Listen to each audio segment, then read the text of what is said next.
بسم اللہ الرحمن الرحیم۔ مطالب الفرقان، سورہ النحل، مکی، نمبر 16، آیت نمبر 101۔ قرآن مجید کی تفسیر خود قرآن مجید سے، آج علامہ غلام احمد پرویز صاحب، اخذ و تلخیص محمد اکبر دکشت بھارتواج،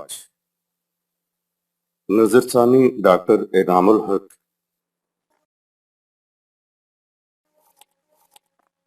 آیت نمبر 101۔ وَإِذَا بَدَّلْنَا آيَةً مَكَانَ آيَةٍ وَاللَّهُ أَعْلَمُ بِمَا يُنَزِّلُ قَالُوا إِنَّمَا أَنْتَ مُفْتَرٍ بَلْ أَكْثَرُهُمْ لَا يَعْلَمُونَ۔ اور جب ہم ایک حکم کی جگہ دوسرا حکم نازل کرتے ہیں تو یہ کہتے ہیں کہ یہ احکام من جانب اللہ نہیں ہیں، ان کو اس رسول نے خود اپنے من سے گھڑ لیا ہے۔ خدا اچھی طرح جانتا ہے کہ کس وقت کس قسم کے احکام دینے ہیں۔ اس قسم کی باتیں کرنے کی وجہ سے یہ لوگ خدا کی آیات تنسیخ و تبدل کی حقیقت سے آگاہ نہیں ہیں۔ خدا کی آیات کی تنسیخ و تبدل اور منہاج و شریعت کی حقیقت۔ رسول اللہ صلی اللہ علیہ وسلم پر اہل کتاب کا اعتراض یہ تھا کہ تم پر نازل احکامات بنی اسرائیل میں خدا کے نازل کردہ احکامات سے مختلف کیوں ہیں، جبکہ تمہارا دعویٰ ہے کہ یہ احکامات خدا کی طرف سے ہیں۔ ان اختلافات کی وجہ سے وہ سمجھتے تھے کہ یہ خدا کی طرف سے نہیں ہو سکتے، بلکہ یہ تو اس رسول کے اپنے خود ساختہ ہیں۔ بظاہر تو ایسا معلوم ہوتا ہے کہ یہ دو مختلف رجحانات، ٹو ٹینڈنسیز میں خدا نے خود مبتلا کر دیا ہے۔ ایسے اعتراضات یہود کی طرف سے ہوتے تھے۔ قرآن ہمیں بتاتا ہے کہ وحی کا ہمیشہ سے انداز یہ رہا ہے کہ وحی خداوندی میں بنیادی چیز اصول و قوانین ہیں جو ہمیشہ غیر متبدل رہے ہیں۔ خارجی قوانین فطرت ہوں یا قرآن میں دیے گئے قوانین، یہ غیر متبدل ہیں۔ سابقہ انبیاء کو دیے گئے اصول و قوانین اور قرآن میں دیے گئے اصول و قوانین میں کوئی فرق نہیں، البتہ ان غیر متبدل اصول و قوانین پر عمل کرنے کے عملی طور طریقے وقت کے تقاضوں کے مطابق بدلتے رہتے ہیں۔ گویا اصول و قوانین چاہے سابقہ انبیاء کو دیے گئے ہوں یا اب قرآن میں موجود ہیں، ان میں کوئی فرق نہیں ہے۔ جب دونوں کی ایک اتھارٹی ہے اور دونوں کا سرچشمہ بھی ایک ہے تو اختلاف ہو نہیں سکتا۔ دوسری چیز ہے ان قوانین اور اصولوں پر عمل کرنے کا عملی طریق، انداز و اسلوب۔ اس کو قانون کی اصطلاح میں بائی لاز یا جزیات کہا جاتا ہے۔ ان کو قوانین کی تفاصیل یا عمل پیرا ہونے کے طریقے کہا جاتا ہے۔ قرآن ان کو جزیات و تفاصیل کو منہاج یا شریعت یا مناسک کہتا ہے۔ ہر آنے والی قوم کو اس کی ذہنی بلوغت کے پیش نظر اور درپیش حالات کے مطابق یہ بائی لاز یا طریقے شریعت اور مناسک بتا دیے جاتے رہے۔ مثلا حضرت نوح علیہ السلام کو کشتی بنانے کا علم تک بھی وحی کے ذریعے بتایا گیا تھا۔ انسان کی ذہنی سطح کے مطابق جزیات تک بھی دی جاتی رہیں۔ انسان کا علم آگے بڑھتا گیا تو آنے والے انبیاء کو دیے گئے اصول و قوانین کی تفصیلات، جزیات کم سے کم تر ہوتی چلی گئیں۔ اس بات کو ایک مثال سے سمجھیے۔ طبعی زندگی میں اصول حیات یہ ہے کہ غذا پر انسان کی زندگی کے قائم رہنے کا اور نشو و نما پانے کا دار و مدار ہے۔ پہلے بھی یہ اصول تھا، آج بھی یہی اصول ہے۔ اس اصول میں کوئی تغیر و تبدل نہیں ہوا ہے۔ اگر غاروں میں زندگی بسر کرنے کے دوران والی غذا ہمیشہ کے لیے غیر متبدل ہوتی یا بچے کو دودھ کی ضرورت ہوتی ہے، اگر انسان کو ساری زندگی دودھ ہی پر بسر کرنی ہوتی تو کیا بنتا؟ زندگی برقرار رکھنے اور اس کی نشو و نما کے لیے غذا کا اصول ہمیشہ سے ایک رہا، البتہ اس کے طریق میں تبدیلی ہوتی رہی۔ عمر کے مختلف حصوں میں غذا کا طریق مختلف ہوتا رہتا ہے، بیماری میں غذا مختلف ہوتی ہے۔ غذا بہرحال ایک غیر متبدل اصول ہے۔ ایک زمانے کے یا ایک حالت کے طریقے بائی لاز یعنی جزیات انسانی تقاضوں کے مطابق بدلتے رہتے ہیں۔ اگر طریقوں کو بھی غیر متبدل قرار دے دیا جائے تو زندگی عذاب بن جائے۔ اس غیر متبدل اور متبدل کے چینی امتزاج کو